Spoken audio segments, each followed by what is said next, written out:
telling you guys how I bred my black horse. Now, I was in my biology class and we were talking about genetics and heredity and all of this biology stuff, if you will. And we were talking about Punnett squares and the pea pod experiment and everything. And I realized that, hey, that applies to this game. Like, this game uses real genetics. So, for example, if we were to click on Wine Squirrel, you would see that her pedigree, and her pedigree has some dark black horses, but she also has and some chestnut in her. So, and some brown, obviously brown and chestnut. So those would be the dominant traits. Now, the hidden traits that I can tell without even clicking on the hidden genes, I can tell that it's black because both her parents are black.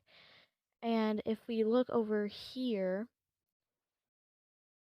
and go ahead and look at formal daylight and pantomime tomato, you will see that that chestnut, that is the dominant gene of wine squirrel.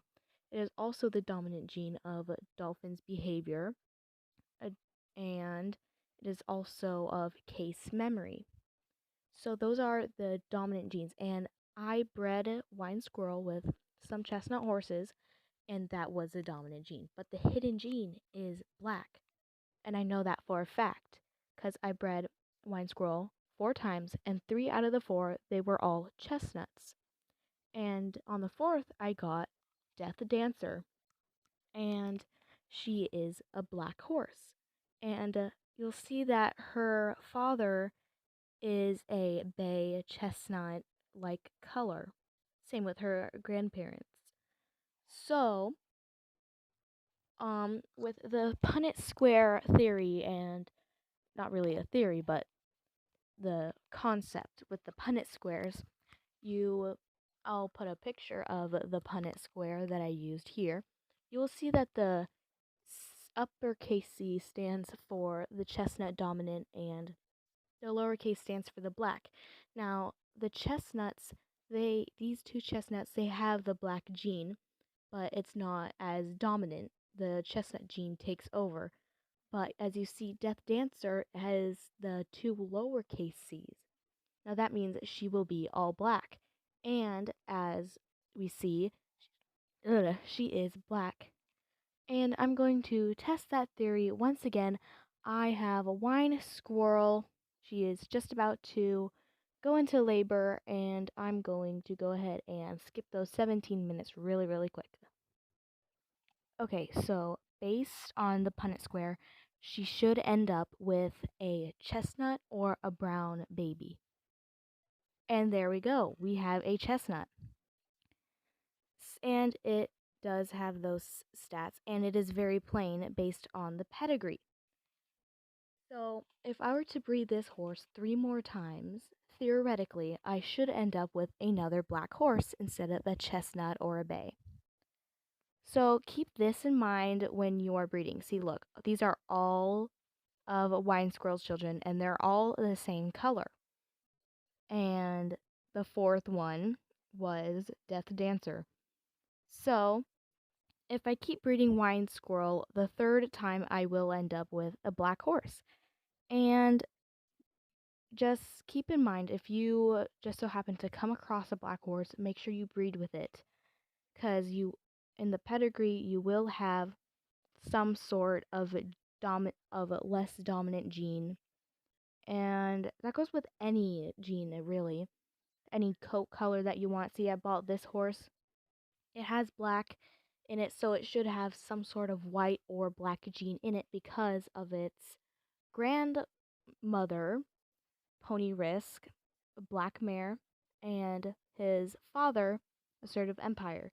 So if I were to breed Cloud Captain, which I did with Wine Squirrel, then chances are the 3rd time I would have a black horse.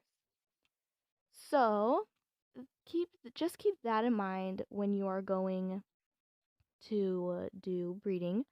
And rival stars, they really play with real genetics, like no cap or anything.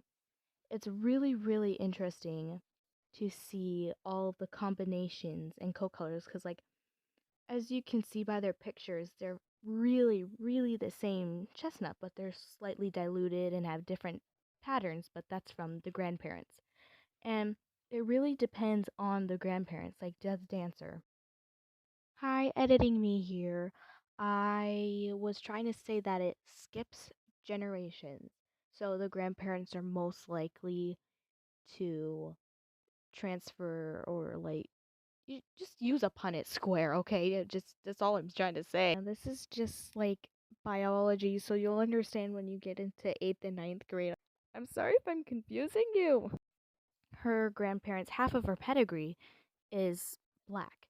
So it would make sense with that she would be black. And I'm more than positive that she will have the chestnut gene in her because her mom did have the strong dominant gene. So that is the end of the video. If it made any sense at all, please comment below. And if you need help with breeding some of your favorite horses together, I can show you or tell you what the full outcome was going to be because I predicted Fabulous Figment. I predicted its color and I was spot on. So it really just takes like you have to really see the patterns. So if you get a chestnut the first time, chances are you will get a chestnut the second time and another, and then your black horse will come. So it really just takes time and yeah, see you guys later. Bye.